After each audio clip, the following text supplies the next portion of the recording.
नमस्कार, आप सभी का स्वागत है और मैं हूं आपके साथ राहुल सीवंशी। आप देख रहे हैं voice of state news channel जन जन की आवाज। और आज हमारे साथ हमारे मेहमान हैं श्री रामकिशोर कावरे जी, जिन्हें प्यार से नानू कावरे भी कहा जाता है, जो कि वर्तमान में मध्य प्रदेश शासन में आयुष राज्य मंत्री के रूप में है। हम चर्चा करते हैं, चूंकि आज भाजपा के प्रदेश अध्यक्ष श्री शर्मा जी का बालाघाट का प्रथम नगर आगमन है, उस पर क्या तैयारियां हैं और कौन कौन सी विशेष तैयारियां हैं, किस तरीके का कार्यकर्ता का जो कि सम्मेलन है वह किस तरीके से है, हम लोग चर्चा करते हैं श्री कावरे जी से इस पर विशेष चर्चा। नमस्कार भाई साहब। नमस्कार। जैसा कि आज अपने प्रदेश अध्यक्ष भाजपा जी के प्रदेश अध्यक्ष जो है श्री शर्मा जी, वो प्रथम आगमन पे बालाघाट पहुंच रहे हैं, तो किस तरीके से उनका स्वागत वगैरह किया जाना है, क्या है पूरा कार्यक्रम? भारतीय जनता पार्टी के प्रदेश अध्यक्ष जी माननीय विष्णुदत्त शर्मा जी का आगमन आज करीब 5 बजे बंजारी, हमारा जो सिवनी का जो बॉर्डर है जी, बालाघाट जिले का बॉर्डर जो लगता है, वहाँ पर उनका आगमन होगा और वहाँ से उनका स्वागत करते हुए हमारे लालबर्रा, गर्रा और हमारा काली पुतली, जयस्तंभ, अंबेडकर चौक होते हुए भारतीय जनता पार्टी कार्यालय में आएंगे। वहां से तैयार होने के बाद में फिर बंसल का कार्यक्रम है, बंसल न्यूज का एक कार्यक्रम है, वो 7:30 से लेकर 8 बजे जी, और 8:30 बजे के बाद में फिर भारतीय जनता पार्टी का हमारे शक्ति केंद्र के प्रभारी, हमारे शक्ति केंद्र के संयोजक, हमारे शक्ति केंद्र के सह संयोजक और हमारे मतदान केंद्र के अध्यक्षों के साथ में भारतीय जनता पार्टी के प्रदेश के अध्यक्ष जी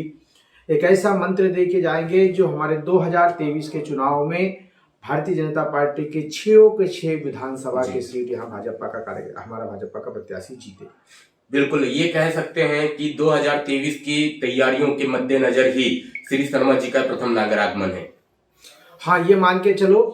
कि वैसे तो भारतीय जनता पार्टी में प्रतिदिन कार्यक्रम तय रहते हैं जी, संगठन का विस्तार को लेकर तैयारी रहती है कि हमारा संगठन बूथ लेवल पे कैसे काम करेगा। हमारा जो विचारधारा है, भारतीय जनता पार्टी का जो विचारधारा है, वो विचारधारा है कि गांव में रहने वाले उस व्यक्ति की कैसे मदद कर सकते हैं। चाहे हम संगठन के माध्यम से जब हम सत्ता में आते हैं तो जो हमारा फ्रेम बना हुआ है संगठन का,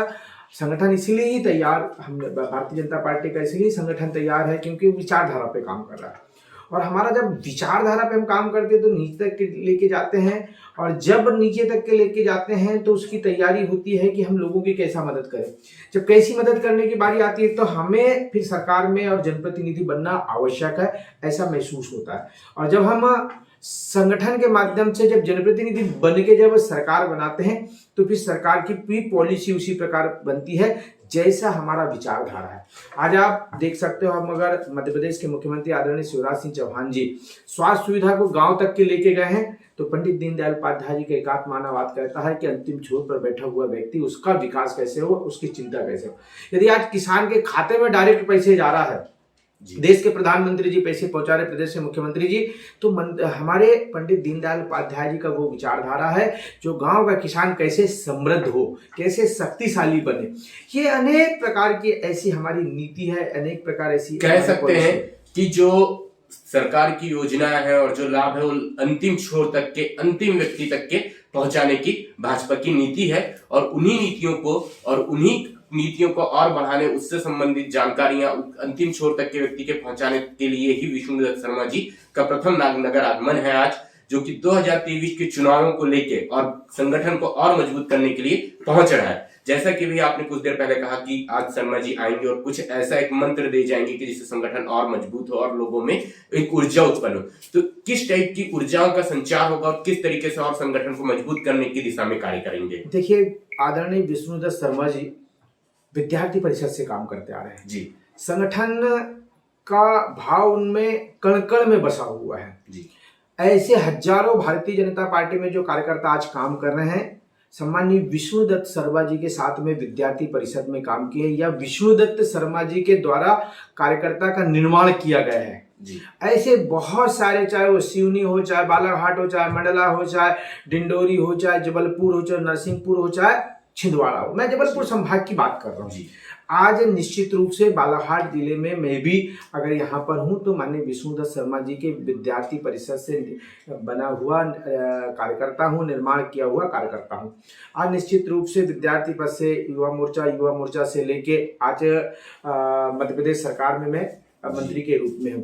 कहीं ना कहीं जब विष्णुदत्त शर्मा जी आ रहे हैं यहाँ पे तो निश्चित रूप से वो कार्यकर्ता जिन्होंने काम किया है वो दिन भी याद आएंगे, और ऐसे हजारों कार्यकर्ता, ऐसे हजारों भारतीय जनता पार्टी के कार्यकर्ता आज उनका स्वागत करेंगे। बहुत जोरदार स्वागत होगा, बहुत जोरदार सम्मान उनका होगा, और निश्चित रूप से जब उनका यहाँ पर विचार होगा तो एक नए भाव के साथ में, एक नई ताकत के साथ में, एक नई ऊर्जा के साथ में फिर से कार्यकर्ता और काम करने में लगेंगे। और 2023 का जो हम आने वाला मिशन है वो 2023 में 6 विधानसभा चुनाव जीतेंगे। बिल्कुल कह सकते हैं कि शर्मा जी के आगमन के बाद एक नई ऊर्जा का संचार होगा और एक नई ऊर्जा होगी। मैं आपसे और छोटी सी बात मुझे जानना चाहूंगा, जैसा कि आपने बताया कि आप खुद भी विद्यार्थी परिषद से रहे हैं और विष्णुदत्त शर्मा जी के साथ विद्यार्थी परिषद से काम किया, ऐसी कुछ एक प्यारी सी मीठी सी याद जो उनके साथ विद्यार्थी परिषद की जो आप हमारे साथ बांटना चाहें। देखिए, जब मैं विद्यार्थी परिषद में काम करता था अनेक जगहों में कार्यक्रम में जाने का अवसर मिला, लेकिन एक छोटी सी मैं बात करूंगा। विष्णुदत्त शर्मा जी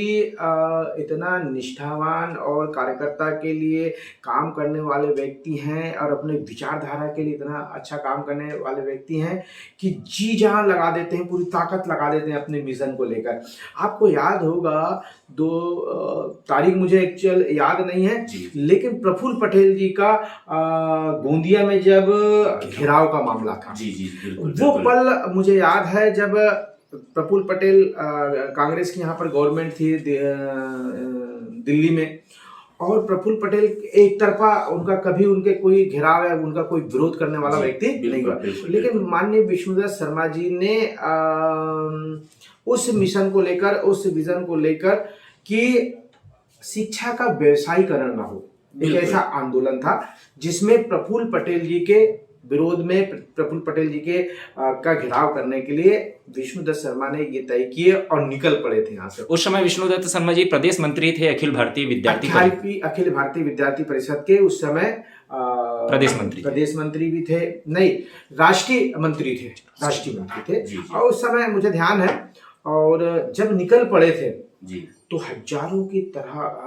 विद्यार्थी परिषद के कार्यकर्ता आए और गोंदिया में कांग्रेस की गवर्नमेंट थी, लाठीचार्ज हुआ, सब कुछ हुआ, लेकिन पूरी ताकत के साथ में उन्होंने काम किया और किसी भी कार्यकर्ता को आंच नहीं आने दिया, पूरे कार्यकर्ता को लेते हुए और पूरा कार्यकर्ता उनके साथ में जूझते हुए। वो पल मुझे आज हमेशा जीवन में याद रहेगा कि कैसे संगठन के लिए काम करना चाहिए, कैसे संगठन के लिए जूझना चाहिए, उन्होंने काम किया और आज प्रदेश के अध्यक्ष के रूप में काम कर रहे हैं। तो निश्चित रूप से जो उन्होंने संगठन में काम किया है, आज चाहे हमारी राष्ट्रीय इकाई हो, चाहे हमारी प्रदेश इकाई हो, उनको जो अवसर दिया है काम करने का, निश्चित रूप से आज मध्य प्रदेश में नीचे तक के विष्णुदत्त शर्मा जी ने संगठन का विस्तार किया है। जी बिल्कुल, हम कह सकते हैं कि पहले तो विद्यार्थी परिषद से ही श्री कावरे जी शर्मा जी के साथ रहे हैं और शुरू से ही काम किया है, लेकिन जैसे कि क्रिकेट में होता है कि 10,000 के बाद भी एक नई पारी की शुरुआत होती है, उसी तरीके से प्रदेश भाजपा अध्यक्ष बनने के बाद और वर्तमान में श्री कावरे जी मंत्री होने के बाद एक फिर से नई जोड़ी और नई जुगलबंदी के साथ हमारे जिले को एक कुछ नया और कुछ बेहतर और होगा। इसी पे हम लोग विराम देते हैं और हमारे साथ थे श्री कावरे जी। आप सभी का बहुत बहुत स्वागत, धन्यवाद, नमस्कार।